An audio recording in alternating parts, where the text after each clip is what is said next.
October 29th, 2022. Seoul, South Korea.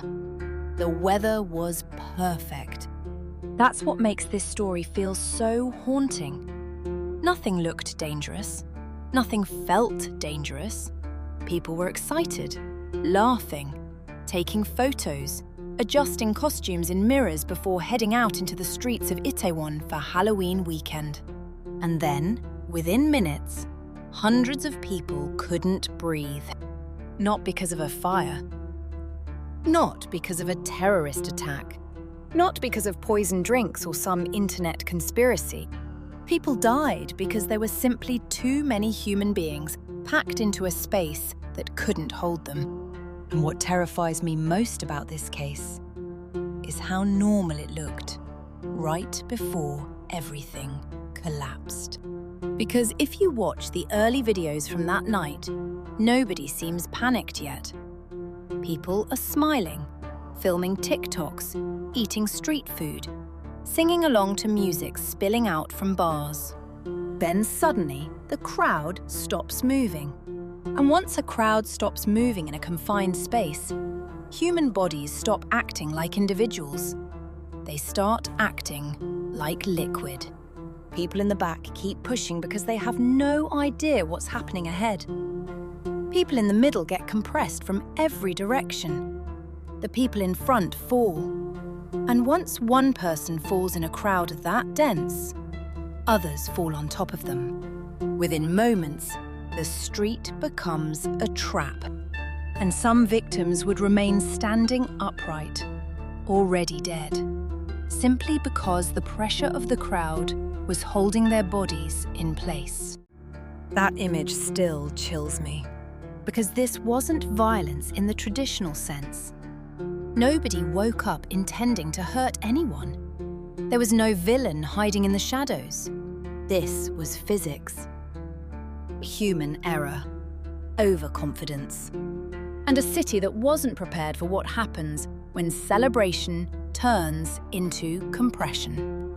Tonight, we are going to talk about the night when Seoul couldn't breathe. This is the story of the Itaewon Halloween disaster. Welcome to the podcast you can't unhear. For people unfamiliar with Seoul, Itaewon is one of the city's most internationally known districts. It's multicultural, energetic, and packed with bars, clubs, restaurants, rooftop lounges, and tiny alleyways full of nightlife.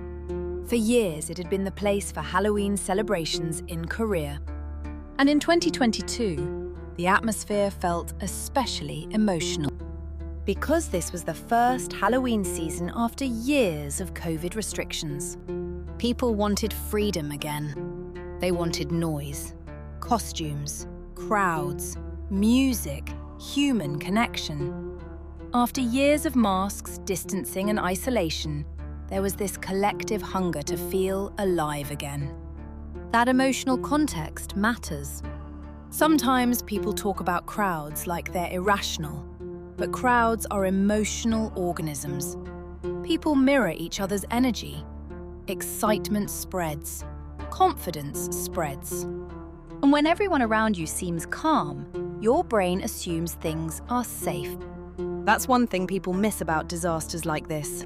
Danger doesn't always feel dangerous at first. Around 100,000 people reportedly gathered in Itaewon that night. Not inside one venue, not inside a stadium. Just flowing through streets and narrow alleys never designed for that amount of pressure. One particular alley would later become the focal point of the tragedy. A steep, narrow downhill passageway near Hamilton Hotel. Videos from earlier in the night already showed overcrowding. People shoulder to shoulder, barely enough room to turn around.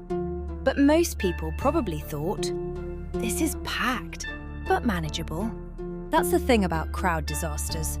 The line between fun crowded and fatal overcrowding is terrifyingly thin. As the evening progressed, Itaewon became denser and denser.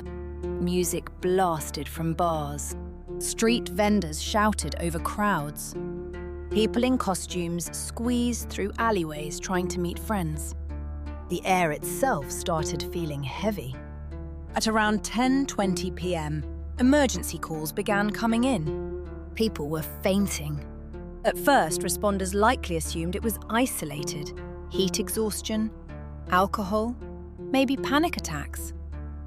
But within minutes, the calls multiplied. Fast. And then the reports changed. People weren't just fainting. They were trapped. Unable to move. Unable to breathe. Now here's the horrifying part about crush disasters. Many victims don't die because they're trampled. They die standing up. The pressure from surrounding bodies compresses the chest so tightly that the lungs physically cannot expand. It's called compressive asphyxia. Your body wants oxygen. Your brain is screaming at your lungs to inhale, but your chest cannot move. Imagine drowning while standing upright. That's essentially what happened. And people in the back often don't realize it. They keep pushing because they physically cannot see what's happening ahead. Crowds become waves. One push triggers another, then another. And once people lose balance on a downhill slope, gravity makes everything worse. Witnesses later described hearing screams change in tone throughout the night. At first, excitement. Then, panic.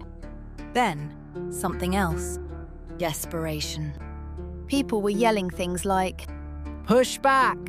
Stop pushing!" There are people underneath, but sound barely travels in chaos, especially when thousands of people are screaming at once. Videos from the scene are difficult to watch. Rows of bodies pinned together. People climbing over others just to survive. Victims trapped beneath layers of strangers. And what gets me emotionally is how many ordinary civilians immediately tried to help. You see random strangers performing CPR in the streets, kneeling on pavement in Halloween costumes while trying to restart someone's heart. One person doing compressions, another counting breaths, another crying while holding saline bags or flashlights from phones. There's something deeply human about that. In disasters, people often imagine society becomes selfish. But over and over again, research shows the opposite. Most people try to save each other. And Korea's CPR education likely saved lives that night. Many civilians knew basic emergency response techniques because CPR training is commonly encouraged there. But eventually there were simply too many victims. Too many collapsed bodies. Too little room. Emergency responders escalated alert levels rapidly. Ambulances from nearby regions were called in. Even neighbouring provinces mobilised support.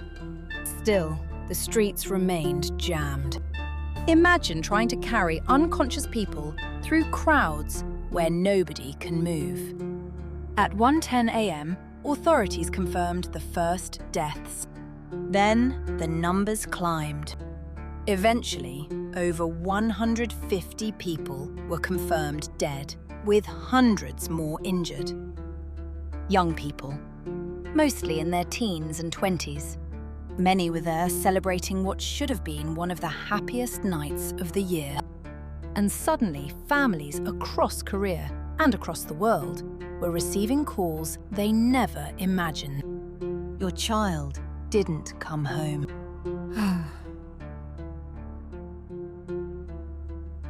Here's something I think people completely misunderstand about crowd disasters. People always ask, why didn't they just move? Why didn't they escape? Why didn't they climb out? Because once crowd density reaches a certain point, individual control disappears. You're no longer walking, you're being moved. Experts compare it to being caught in ocean currents. Even strong adults can become helpless. Another thing people miss is how quickly oxygen deprivation affects the brain. After only minutes without proper oxygen, people lose consciousness. Once someone collapses in a dense crowd, they become an obstacle. Others fall over them. Pressure increases. And then rescue becomes exponentially harder. In the aftermath, grief turned into outrage. Questions exploded everywhere. Why wasn't crowd control stronger? Why weren't streets restricted earlier? Why weren't more police assigned specifically for crowd management?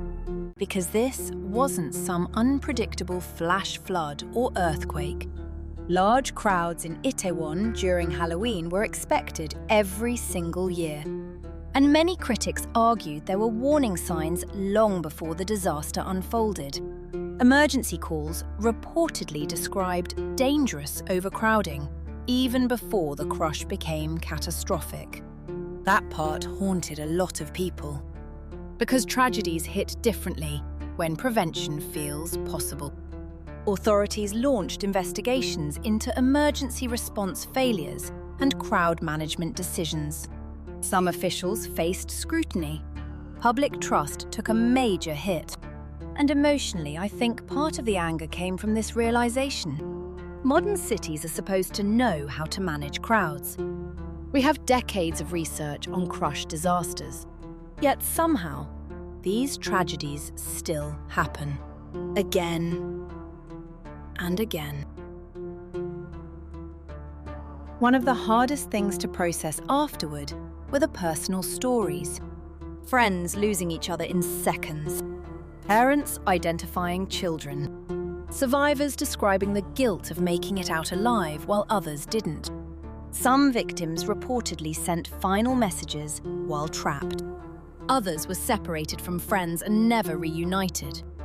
And imagine the psychological trauma for first responders and civilians who spent hours performing CPR on strangers.